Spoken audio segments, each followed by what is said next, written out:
Mau ngemil tapi dengan bahan ekonomis yang ada di dapur, gimana ya? Dengan bahan seadanya, kamu bisa jadikan cemilan seenak ini. Ini dia bahan-bahannya, mulai dari kentang yang dikukus terlebih dahulu, sayur-sayuran seperti sawi, kangkung yang dikukus selama 3 menit. Jangan lupa kamu sisihkan atau dinginkan terlebih dahulu. Siapkan bahan-bahan lainnya seperti bawang merah goreng, kemudian irisan daun bawang atau daun seledri juga boleh.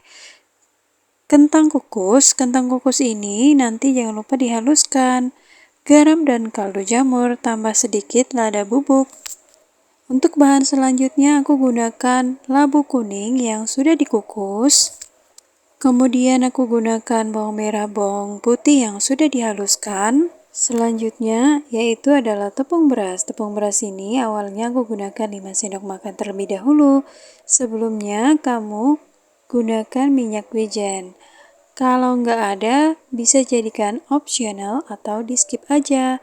Oh iya, ini adalah sayur yang sudah dikukus tadi, sawi dan kangkung yang sudah diiris tipis setelah didinginkan ya, supaya warna hijaunya tetap awet.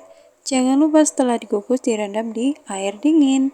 Nah, supaya hasilnya empuk, aku tambahkan 1 butir telur ayam suhu ruang. Gimana, lengkap banget ya? Walaupun sederhana tapi tetap harus ada sayurnya. Oke, ini kentang yang udah dikukus tadi. Aku haluskan terlebih dahulu. Kemudian labu kuning. Ini warnanya kuning banget ya. Dihaluskan menggunakan garpu sampai benar-benar halus supaya mudah diolah dengan bahan-bahan lainnya. Untuk labu kuningnya aku gunakan labu kuning yang sudah cukup tua atau sudah matang berwarna kuning. Dan rasanya lebih beda ya kalau yang masih mentah. Nah, untuk bahan-bahannya kamu campur satu persatu, yaitu kentang yang sudah dihaluskan, labu kuning yang sudah dihaluskan, bawang merah, bawang putih, irisan daun bawang, bawang merah goreng, satu persatu. Setelah itu, kamu aduk sampai benar-benar campuran bahannya merata. Ini ada garam dan kaldu jamur beserta lada bubuk. Aku masukkan bersama bahan-bahan lainnya. Ini aduk manual aja, nggak perlu pakai mixer, nggak perlu pakai apapun. Nah, ini adalah sayuran yang sudah diiris tadi. Masukkan dan aduk sampai campur bahan semua merata. Memang simpel buat bahan seperti ini ya. Kalau aku untuk menambah seleranya, ya tambah minyak wijen sedikit, nggak perlu banyak. Sekitar 1 sendok teh. Nah, ini udah dicampur satu persatu bahannya, hampir lengkap semuanya ya. Tapi jangan lupa masukkan tepung beras.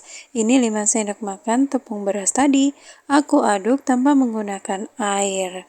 Ini aduk secara merata atau secara manual aja. Nah, kalau udah, tambahkan 1 butir telur ayam. Ini aku nggak kocok, benar-benar nanti dicampur ke bahan.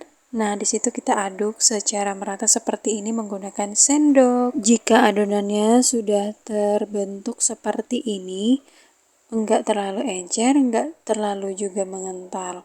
Nah, aku tambahkan 3 sendok makan tepung beras. Aduk cepat sampai semuanya tercampur merata. Menggunakan sendok, garpu silakan. Gunakan bahan atau alat-alat dapur yang ada di dapur kamu. Jangan lupa tes rasa ya. Kemudian kamu panaskan panci kukusan. Aku menggunakan panci elektrik.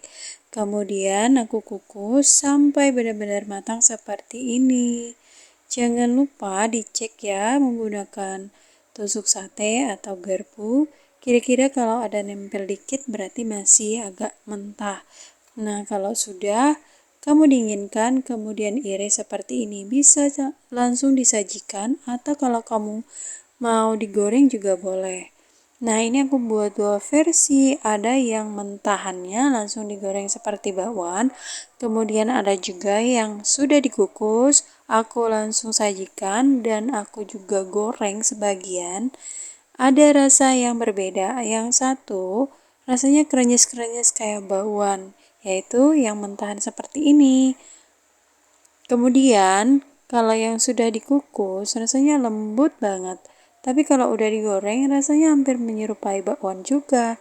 Jadi kamu lebih suka yang dikukus atau digoreng nih? Kamu tinggal memilih, keputusan kamu ada di kamu. Ngemil yang digoreng atau dikukus sama aja sih. Selera kamu di rumah bersama keluarga.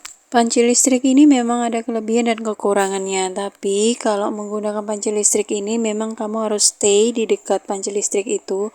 Kalau enggak, kamu tinggalin sebentar bakalan gosong ini gorengan. Jadi, panci listrik ini sebenarnya bisa jadi rekomendasi ketika gas habis atau kamu mau menghemat penggunaan gas, kamu bisa juga menggunakan panci elektrik ini untuk mengukus, menggoreng, menumis, dan sebagainya. Tapi panasnya itu luar biasa ya. Aku kadang-kadang nggak sengaja ninggalin sebentar udah bener-bener berefek banget ke masakan. Jadi buat kamu yang mau masak menggunakan panci elektrik, kamu harus tetap stay di dekat panci listrik ini karena akan berefek dengan masakan dan ini adalah listrik. Jadi hati-hati dengan memasak atau menggoreng. Nah, ini hasilnya. Jadi hasilnya seperti ini ya, hampir mirip seperti bakwan, tapi modelnya ada yang versi kukus dan digoreng. Kamu bisa menggunakan tepung beras tanpa harus menggunakan tepung terigu.